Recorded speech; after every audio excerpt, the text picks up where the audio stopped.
Mais parce que c'est pas aussi catégorique que vous le posez. Est-ce que quand je vous dis que l'accord d'entreprise ne porte pas sur tous les émages, vous êtes d'accord? Je dis aujourd'hui, ça ne porte que sur l'organisation du travail. Aujourd'hui, l'inversion de la hiérarchie des normes du principe de faveur fait que l'accord d'entreprise va primer l'accord de branche et la loi. Aujourd'hui, la loi parlait du temps de travail et du paiement, par exemple, des heures supplémentaires. Les heures supplémentaires aujourd'hui, que prévoit la loi? Les 8 premières heures, 25%, au-dessus 50%. Dans ce projet de loi, ce qu'il est prévu, permettez d'aller jusqu'au bout. Permettez d'aller jusqu'au bout. Dans ce projet de loi, on est dans une logique. Actuellement, il y a du dérogatoire dans le Code du travail. D'ailleurs, quand on dit que le Code du travail est très gros, il est très gros notamment parce que les patrons ont obtenu beaucoup de dérogations. Aujourd'hui, ce que ce projet de loi met en place, c'est ce qu'on appelle le droit supplétif. Et aujourd'hui, il va être possible effectivement de payer les heures supplémentaires à 10%, même si la loi, mais si madame, même si la loi prévoit autre chose. Tout comme elle prévoit, ce projet de loi prévoit aujourd'hui, vous voyez, on fête l'anniversaire des 40 heures et de l'arrivée du Front populaire. On peut aller, avec certaines dispositions, jusqu'à 60 heures par semaine. On peut faciliter le licenciement économique. Vous dites que vous êtes en train de mettre un amendement sur éventuellement qu'on ouvre la difficulté des entreprises au niveau de l'Union européenne et de la Suisse. Moi j'ai lu le projet de loi et j'ai lu ce qu'on appelle les études d'impact. Sur 8 pages, le gouvernement nous dit qu'effectivement, il faut aller vers une appréciation de la difficulté, non pas au niveau du groupe, mais au niveau de l'établissement, parce que c'est naturalisé comme ça, et ils prennent un certain nombre d'exemples internationaux. Donc voilà ce que prévoit le projet de loi. Moi j'ai regardé vos amendements, ils ne portent pas, ils portent sur la Suisse et sur l'Union européenne, sur l'inversion de la hiérarchie des normes. Rien sur l'inversion de la hiérarchie des normes. Quant aux amendements de M. Glavany, il s'en expliquera peut-être, mais je n'en ai vu aucun. Donc nous, ce qu'on demande ici, mais peut-être ça veut dire, M. Glavany, vous allez voter pour le retrait du texte, c'est-à-dire voter contre. Parce qu'aujourd'hui, on est fondamentalement sur un changement philosophique. Un changement philosophique sur le droit du travail. Dans ce pays, la loi protège et prépare le minimum de droits pour les salariés. Avec ce projet de loi, on va en dessous de la loi. Et en dessous de la loi, on peut avoir force de loi finalement. C'est un code du travail, je dirais, à la carte, entreprise par entreprise qui est proposé. Voilà. Sur le licenciement économique, vous parlez des PME, il est facilité, notamment ce que font les PME. Il suffira d'un trimestre de difficulté en termes de chiffre d'affaires, d'un trimestre de moins de 11 salariés. Il suffira d'un trimestre. Alors je vous renvoie une chose, madame. Je vous renvoie une chose. Lorsque la crise économique est arrivée en 2008, qui a ravagé toute l'Europe, on prenait en exemple l'Allemagne parce qu'ils mettaient du chômage partiel pour garder des salariés dans l'entreprise. Cette loi, ce qu'elle permet, c'est de les dégager au plus vite. Au plus vite. Et au nom de quoi? Dans les études d'impact et dans tous les attendus du gouvernement, c'est au nom de la sécurisation. Au nom de la sécurisation des employeurs. Au nom de la sécurisation des employeurs. Comme si le licenciement économique aujourd'hui était, je dirais, l'alpha et l'oméga d'entrer dans le chômage. Vous savez, si vous avez étudié, la question qu'à Pôle emploi, il n'y a que 2% des chômeurs qui sont issus du licenciement économique. 2%.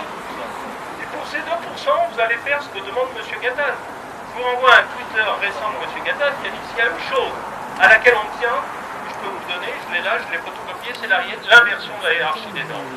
Et si on me remet en cause ça, je me barre de la négociation sur l'assurance chômage. Voilà, nous on vous demande, quand on parle du retrait, on vous demande de voter contre. De voter contre parce que fondamentalement, ça abat 130 années de droit du travail. Le droit du travail, c'est le patrimoine commun des salariés. Aujourd'hui, c'est faire croire que dans ce pays, il n'y a pas de flexibilité, mais où a-t-on vu ça? Où a-t-on vu ça? Alors qu'il y a de plus en plus de CDD, des CDD à foison, alors qu'en fait, aujourd'hui, la rupture conventionnelle permet de se séparer d'un salarié de manière très facile pour un employeur. Donc moi, je me pose la question, qu'est-ce qui justifie cette loi? Est-ce que c'est l'emploi? Est-ce que c'est ça? Voilà. Est-ce que c'est l'emploi?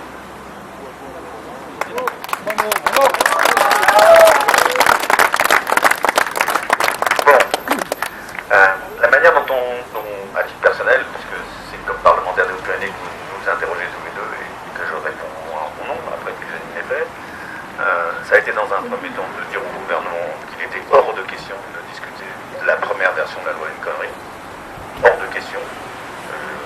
Mais on a été suffisamment nombreux pour le convaincre et donc le remettre à une vraie négociation sociale ce texte avant de saisir le Parlement. Donc, pour nous, c'était le signe que cette première version était inacceptable, au sens où elle était très déséquilibrée, beaucoup trop déséquilibrée en termes de droits sociaux et de protection des travailleurs. Et la deuxième version, qui a fait l'objet d'un accord social avec des organisations syndicales, pas les nôtres, je le sais, mais avec d'autres organisations syndicales, je ne suis pas syndiqué dans des organisations syndicales, je n'en ai pas de répondre à leur nom. J'ai accepté avec d'autres d'en discuter parce qu'il me semblait qu'il était moins déséquilibré. Je n'ai pas dit équilibré, mais moins déséquilibré. Il n'est jamais, moi je le pense, qu'il y a des choses dans ce texte qui se sont d'ailleurs renforcées avec cet accord avec ces organisations syndicales. Je pense en particulier au compte personnalisé ou à la garantie jeune, au compte pénibilité et à la garantie jeune généralisée. Bon, je peux continuer, cher José Navarro. Et maintenant, on est dans une logique de discussion de ce texte qui reste sur un certain nombre de points encore inacceptables, au sens où il y a des choses que je n'accepte pas. Alors, José Navarro me demande pourquoi il n'y a pas d'amendement signé de la ville. Non, on n'avait pas été attentif. Mais parce que pas attentif du tout, hein. Mais mais parce que moi je me suis calé, j'ai une délégation, voir un député qui est chargé par notre groupe du Parlement, pas Parlement maintenant, de faire sa travail, qui s'appelle Christophe Siruc, qui est un remarquable parlementaire, qui fait un travail remarquable, qui sur ces sujets-là, y compris ceux que vous évoquez, et qui vous perturbent encore, vous hérissent et me perturbent et m'hérissent, c'est-à-dire celui du périmètre, c'est celui de la médecine du travail, celui de l'accord d'entreprise, j'y viens sur tout ça, à présenter encore des amendements. À présenter des amendements. Les 5000, il y en a quelques dizaines, même quelques centaines du rapporteur, qui considèrent que le texte n'est pas encore satisfaisant sur un certain nombre de points. Sur l'affaire de l'accord d'entreprise. Sur la hiérarchie des normes, Janine a commencé à répondre. Il n'y a pas d'inversion de hiérarchie des modes.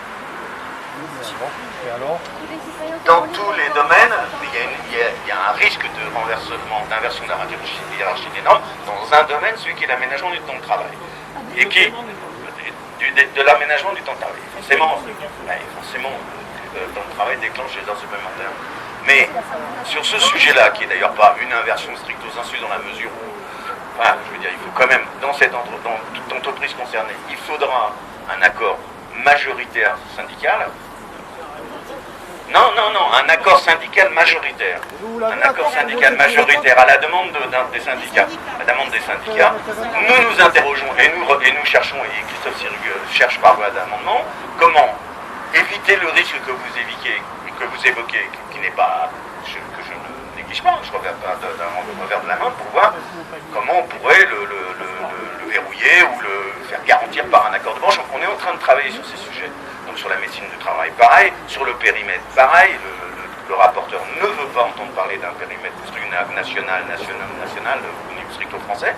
Donc sur ces sujets-là, qui continuent à être des sujets sensibles et sur lesquels nous avons des amendements, nous travaillons, et le travail qui va, et on verra au bout du compte, y compris, je peux vous le dire, c'est un secret de polichinelle, aujourd'hui, le rapporteur, Christophe Siruc, qui parle au nom de la majorité parlementaire, ou de la majorité, est encore en désaccord sur 2-3 points avec le gouvernement. Et je ne sais pas comment ça sera tranché.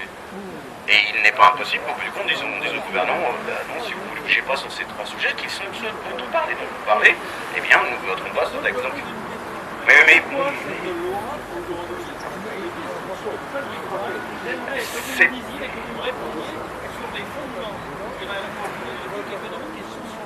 Alors, c'est pour mettre l'emploi, je pose la question parce qu'il en a parlé, ça fait 35 ans qu'on subit des remises en cause de droits de travail.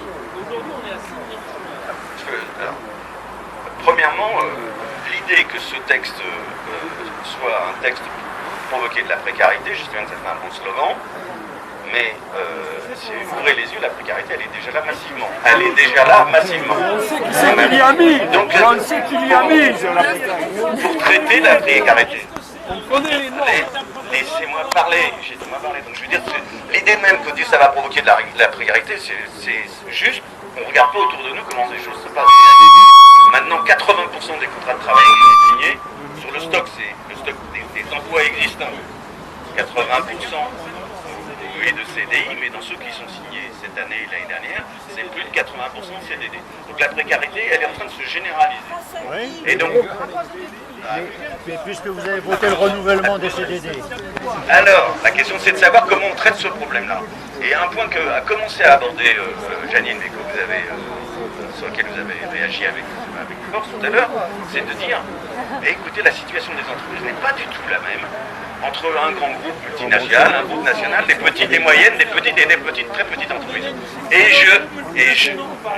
Dans les Hautes-Pyrénées, dans notre département, dans nos circonscriptions, il y a beaucoup de petits patrons qui ne sont pas des voyous, pas tous, il y en a parfois, mais qui ne sont pas tous des voyous, et qui sont dans une communauté de destin avec leurs salariés, et qui nous disent... Quoi ? Eh bien oui, mais moi je peux vous dire, tous les jours ils viennent nous voir dans nos permanences, autant que les chômeurs, en nous disant je ne peux pas embaucher si j'ai pas de garantie de souplesse. Et donc mais c'est les deux, amis, si c'est les deux, ça veut dire que quand vous êtes dans une situation où il y a des commandes, et il y a des commandes et que des petits patrons d'une petite boîte du fin fond des Hautes-Pyrénées n'embauchent pas parce que il dit je n'ai ces commandes que pour 3 ou 6 mois. Mais c'est pas une femme qui s'en apporte tous les jours. Oui, mais le carnet de commande, José Navarro, il n'est pas sur 20 ans. Le carnet de commande, il est parfois pour 3 mois ou 6 mois. Oui. Pourquoi j'ai pas pu répondre? Oui, bien sûr. Les organisations syndicales qui a signé ce texte